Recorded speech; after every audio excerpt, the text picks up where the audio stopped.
কালি Facebook লাইভত 1 ঘণ্টা মই কৈছোঁ আৰু যদি কিবা ক'ব লাগে মই ফেচবুকৰ জৰিয়তে ক'ম কাৰণ সাংবাদিকসকলৰ আগত কথা ক'লে সিলেক্টেড পৰ্চন এটা কাটি তুলি দিয়ে ফলত দেশত বেয়া পৰিৱেশো সৃষ্টি হ'ব পাৰে সেইকাৰণে এই ঘটনাটোৰ সম্পৰ্কত মই যি ক'ব লাগে ফেচবুকৰ জৰিয়তে ক'ম যাতে গোটেই অসমৰ মানুহে কথাখিনি একেলগে শুনিব পাৰে মই একোৱে নকওঁ এই বিষয়ত আপোনালোকক ক'ব লাগিলে আপোনালোকে সোধা প্ৰশ্নখিনি মই বুজি ল'ম উত্তৰখিনি কিন্তু মই ফেচবুকৰ জৰিয়তে দিম যাতে সকলোৱে একে কথা শুনিব পাৰে একে কথা বুজিব পাৰে নহ'লে এটা টিভি এটা কাটিব এটা টিভি এটা কাটিব আৰু পৰিৱেশটো বেয়া হোৱাৰ সম্ভাৱনা থাকে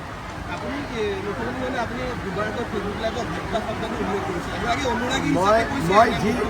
ফেচবুক লাইভত মই যি কৈছোঁ সেইটোৱে আৰু এইটোৰো উত্তৰ যদি কিবা দিব লাগে মই ফেচবুক লাইভতে দিম ঠিক আছে বিশ্বাস নহয় আপুনি যিটো কাটিব বেলেগ টিভিয়েতো বেলেগ কাটিব দেশৰ জটিল পৰিৱেশত কমিউনিকেশ্যনৰ ছিষ্টেমটো বেলেগ হ'ব লাগে ৰাইজৰ লগত ডাইৰেক্ট হ'ব লাগে দেশত যেতিয়া জটিল পৰিৱেশ থাকে মুখ্যমন্ত্ৰীয়ে ৰাইজৰ লগত ডাইৰেক্ট কথা পাতিব লাগে মাধ্যমৰ জৰিয়তে কথা পাতিলে এটা শব্দও যদি AI জৰিয়তে ড্ৰপ কৰি দিয়ে কি হ'ব পাৰে সিদিনা এখন মানে কান্দি থকা ফটো এখন হাঁহি থকা ফটো কৰি দিলে